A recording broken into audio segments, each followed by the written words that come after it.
చూడమమ్మా, ఈ పుట్టినరోజు ఒక స్పెషల్ ఉంది. ఎందుకంటే మలేషియా ఫ్లైట్ యాక్సిడెంట్ లో నువ్వు మాకు దూరం అయ్యావని మేమందరం ఎంతో బాధపడ్డాం. కానీ తిరిగి ప్రాణాలతో మళ్ళీ మా దగ్గరికి వచ్చినందుకు చాలా ఆనందంగా ఫీల్ అయ్యాం. ఒక విధంగా చెప్పాలంటే నీకు మళ్ళీ పునర్జన్మ వచ్చినట్టే అమ్మమ్మా. ఈ రోజు అమ్మమ్మ పుట్టినరోజు కదా, అందుకే విషెస్ చెప్పడానికి వచ్చానమ్మా. సెక్యూరిటీ, దీన్ని బయటికి పంపించేయి.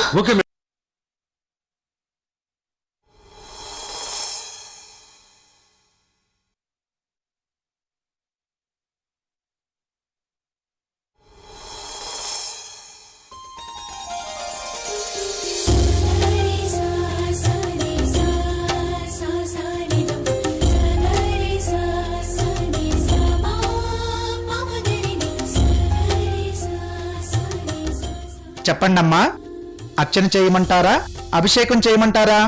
పంతులు గారు, ఈరోజు మా అమ్మమ్మ పుట్టినరోజు. ఆవిడ నిండి నూరేళ్లు హ్యాపీగా ఉండాలంటే నేనేం చేస్తే బాగుంటుందో చెప్పండి. చూడమ్మా, ఆవిడ మీద మీకు ఎంత ప్రేముందో అర్థమవుతుంది. ఈరోజు చాలా మంచి రోజు. గుడి చుట్టూ 108 ప్రదక్షిణాలు చేసి నీ కోరిక కోరుకున్నావంటే అది ఖచ్చితంగా నెరవేరుతుంది.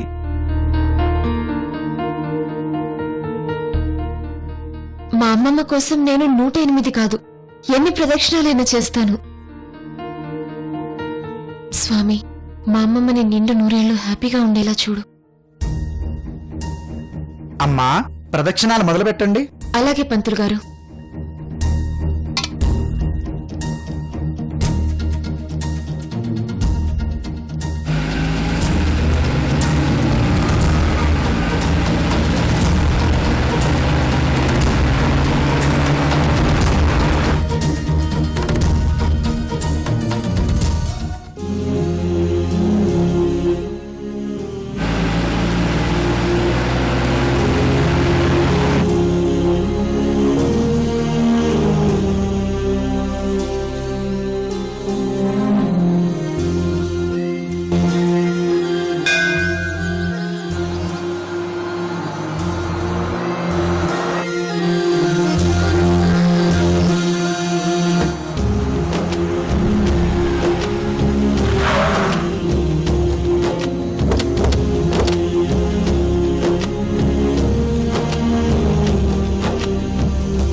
చూడమ్మా, ప్రదక్షిణాలు నిర్విఘ్నంగా పూర్తి చేశావు. ఇప్పుడు చెప్పమ్మా, ఎవరి పేరు మీద అర్చన చేయమంటావు?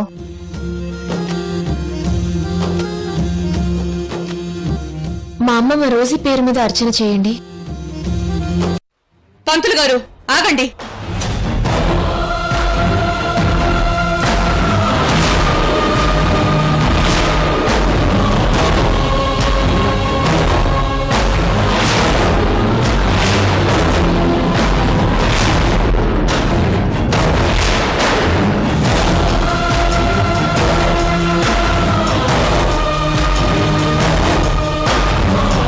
ఎవరి పేరు మీద అర్చన చేయిస్తున్నారు?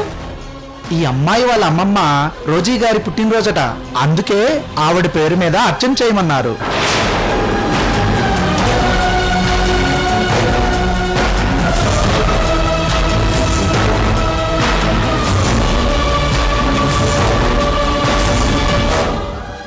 నా పేరు మీద అర్చన చేయిస్తున్నావా? ఏం అధికారం ఉండి అర్చన చేయిస్తున్నావు? ఎంత ధైర్యం ఉంటే నా పర్మిషన్ లేకుండా నా పేరు మీద అర్చన చేయించాలని చూస్తావు? అలా చేసే అధికారం నా కుటుంబ సభ్యులకే తప్ప ఇంకెవ్వరికీ లేదు. ఈ అమ్మాయి అమ్మమ్మ రోజీ గారు మీరేనా? మీరు బాగుండాలని 108 ప్రదక్షిణాలు చేసి అర్చన చేస్తుంటే మీరేంటమ్మా ఇలా మాట్లాడుతున్నారు? పంతులు గారు, కొందరు అవకాశం కోసం ఒకలా నటిస్తారు, మరికొందరు ఆస్తి కోసం ఒకలా నటిస్తారు, ఇంకొకరు హోదా కోసం మరోలా నటిస్తారు. కానీ ఇది మాత్రం నా వారసురాలుగా చక్రం తిప్పడం కోసం ఏకంగా నన్నే మోసం చేయాలని చూసింది. ఎవరైనా ఆకలేసినప్పుడు ఒకసారి దొంగతనం చేస్తే అయ్యో పాపం అంటారు, కానీ ఆకలేసిన ప్రతిసారి దొంగతనం చేస్తే దొంగ అంటారు. ఇది కూడా ఆ కోవకి చెందిందే.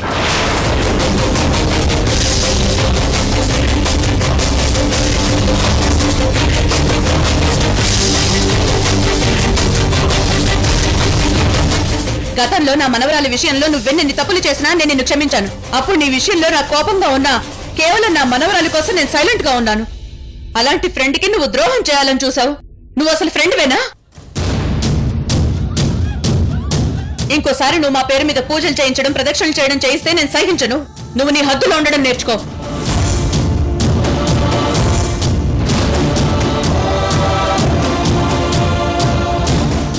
అమ్మా, ఇంతకు ముందు నిన్ను కలవాలంటూ మన ఇంటికొచ్చింది నందిని, కానీ ఇలా గుడికి కూడా వస్తుందనుకోలేదు.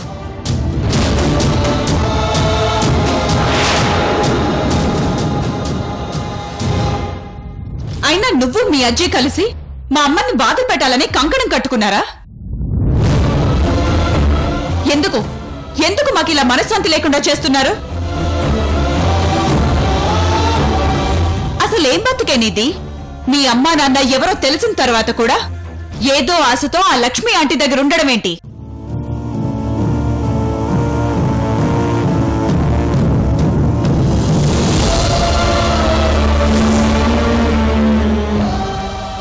అమ్మా, తన గురించి, తన అమ్మ నాన్నల గురించి మనకెందుకు? అమ్మమ్మ బర్త్డే రోజుని ప్రశాంతంగా గుడికొస్తే ఏంటి గొడవ? చూసావా, ఇప్పుడు కూడా నా మనవరాలు నేను తిట్టకుండా ఆపుతుంది. ఫ్రెండ్ అంటే అది, నువ్వు కాదు.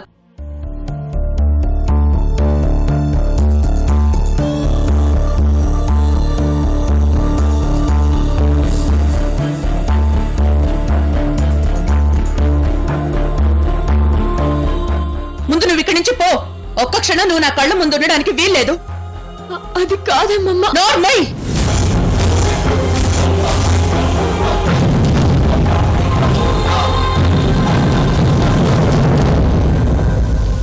ఇంకొక్కసారి అమ్మమ్మ అని పిలిచావంటే నేనేం చేస్తానో నాకే తెలీదు. వెళ్ళిపో ఇక్కడి నుంచి.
విచిత్రాల విధి.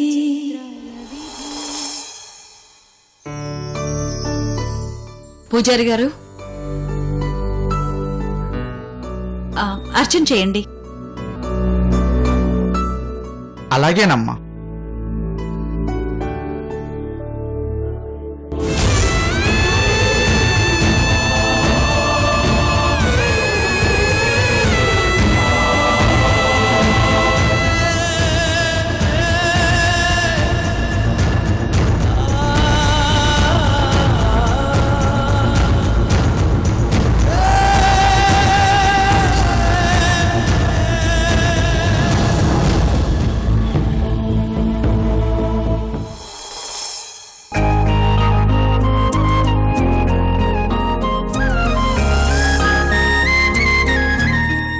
స్వామి, ఈ రోజు నా రోజీ పుట్టినరోజు. తను క్షేమంగా ఉండాలి, నిండు నూరేళ్లు ఆరోగ్యంగా సంతోషంగా ఉండాలి.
అమ్మమ్మా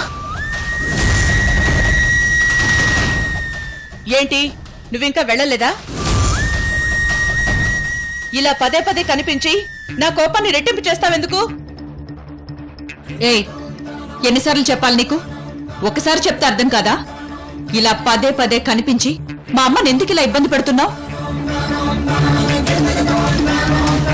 అసలు నేను చూడాలంటేనే నాకు చాలా ఇరిటేటింగ్ గా ఉంది.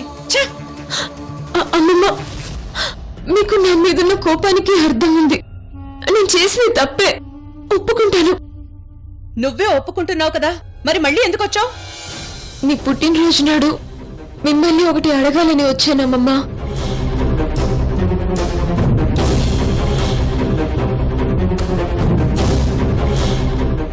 ఇన్నాళ్ళు మీ సొంత మనవరాల్లాగా నన్ను ఎంతో ప్రేమగా చూసుకున్నారు. నేను మీకు ఎంతో రుణపడున్నానమ్మమ్మా. మీ పుట్టినరోజు నాడు ఒక్కరోజు నేను మీకు సేవలు చేసి మీ రుణం తీర్చుకోవాలనుకుంటున్నానమ్మమ్మా.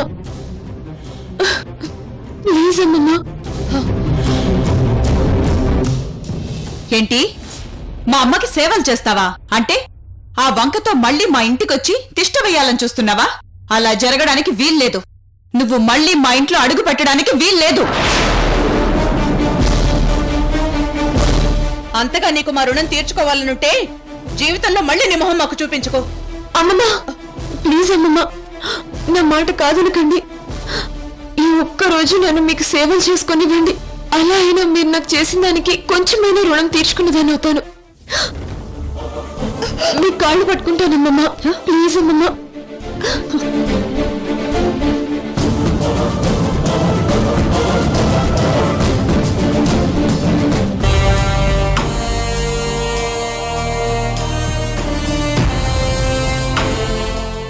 అమ్మమ్మా ప్లీజ్ అమ్మమ్మా. ఏయ్, పైకి లేమన్నానా? పైకి లే. ఇలా విసిగించే వాళ్ళంటే నాకు అసహ్యం.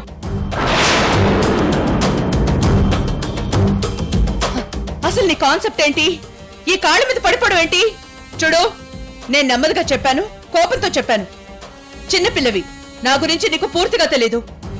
నిన్ను నేనేం చేసినా పిచ్చుక మీద బ్రహ్మాస్త్రం అవుతుంది. అందుకే సహనంతో ఉంటున్నాను. ఇంక విసిగించకుండా ఇక్కడి నుంచి వెళ్ళిపో.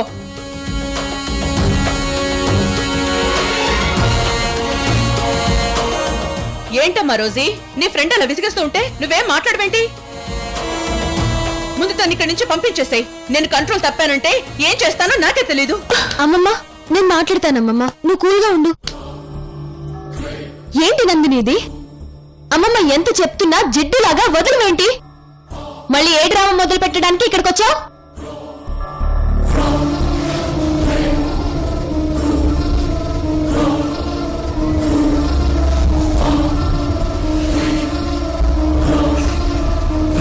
ఇంతకు ముందు ఒక్క రోజు రోజీలా నా స్థానంలో ఉండి నటించావు. ఇప్పుడు జీవితాంతం అలాగే కంటిన్యూ చేయాలని కొత్త డ్రామా ప్లాన్ చేస్తున్నావా? అయినా నీకేం కావాలన్నా నీ మొహం మీద పడేసేదాన్ని కదా. ఇంకా ఈ నాటకాలు దేనికి? నాకేం వద్దు నందిని.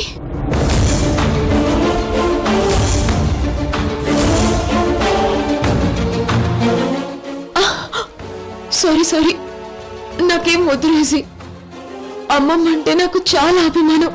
తనకి సేవలు చేయడం అంటే నేను అదృష్టంగా ఫీల్ అవుతాను. ప్లీజ్ రోజీ, నా బాధ అర్థం చేసుకో.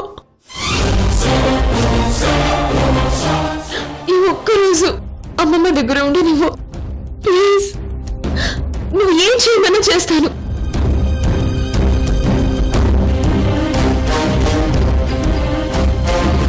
ఏంటి? ఏం చెయ్యమన్నా చేస్తావా? అయితే సరే, నీ మాట కాదన్ను.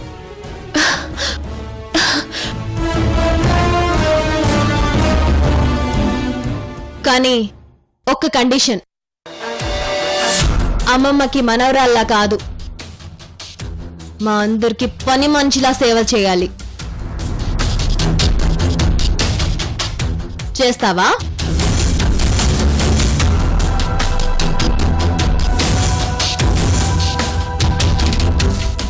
ఏంటి రోజీ ఇది? తనను వదిలించుకోకుండా వెంట తీసుకొస్తానంటావేంటి? చేసిన తప్పే మళ్ళీ చేద్దామనా ఏంటి? లేదమ్మమ్మా, ఈసారి ఆ తప్పు సరిదిద్దుకుంటాను. అవునమ్మమ్మా, జాలిపడి అమెరికా నుంచి రప్పించి మన ఇంట్లో మన మనిషిగా ఉంచి తప్పు చేసినందుకు నేను చాలా ఫీల్ అవుతున్నాను. మనల్నే మోసం చేయాలని చూసిన దీన్ని ఊరికే వదిలిపెట్టకూడదమ్మమ్మా. ఖచ్చితంగా పనిష్మెంట్ ఇవ్వాలి. అప్పుడే నా కోపం చల్లారుతుంది.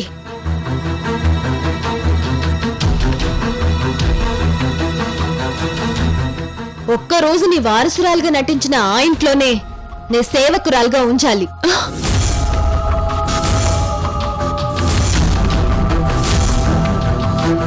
అదే దీనికి పనిష్మెంట్. అప్పుడే నాకు తృప్తి.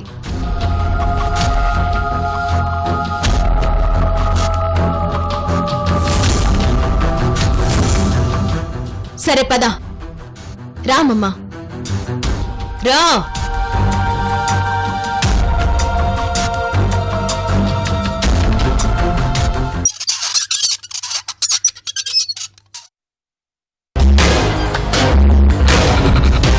సీను, రాణి,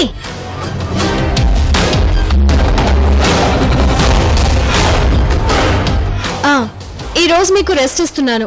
ఇప్పుడు వెళ్ళి రేపు ఉదయం రండి. అది కాదమ్మా, ఇంట్లో పనులన్నీ అలానే ఉన్నాయి. ఇప్పుడు మేము వెళ్తే ఆ పనులన్నీ అలాగే ఉంటాయి. మీరు వెళ్ళినా ఆ పనులు ఆగవు గాని ముందు మీరు వెళ్ళండి. అలాగేనమ్మా. హే రాణి, ఇలా రా. ఏంటమ్మా? వెళ్ళి నీ పాత డ్రెస్ ఒకటి తీసుకురా. అలాగేనమ్మా.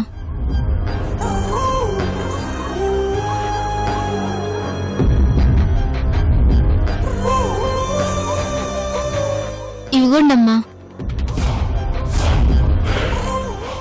వెళ్ళు. చూడు నందిని, సూటు వేసుకున్నవాడు సైకిల్ తొక్కితే ఏం బాగుంటుంది? బెంజ్ కార్ నడిపితేనే అందంగా ఉంటుంది, మ్యాచింగ్ గా ఉంటుంది. అవునా?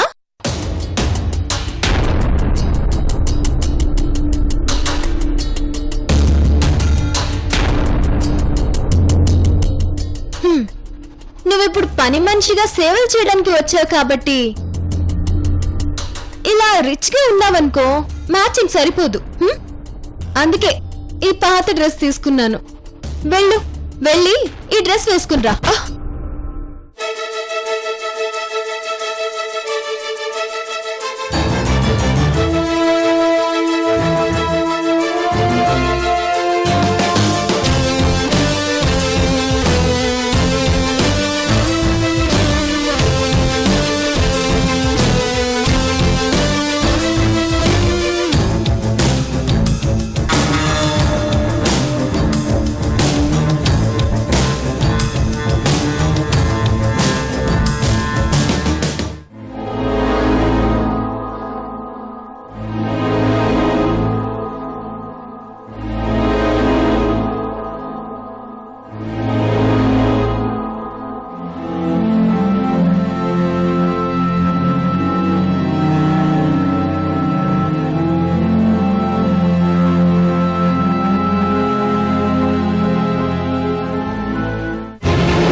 రోజీ, ఏంటిదంతా? ఆ అమ్మాయి చేత మనం సేవలు చేయించుకోవడం ఏంటి? నాకేమీ అర్థం కావడం లేదు. అమ్మమ్మ, ఆ నందినిని ఇప్పుడు నేను ఇక్కడికి ఎందుకు తీసుకొచ్చానో తెలుసా? ఇప్పుడు మనందరం నందినిని బాగా టార్చర్ పెట్టామనుకో, ఇంకెప్పుడు మన గురించి ఆలోచించాలనే ఆలోచన కూడా తనకి రాదు. ఇంకెప్పుడు మన కళ్ళకు కూడా కనిపించదు.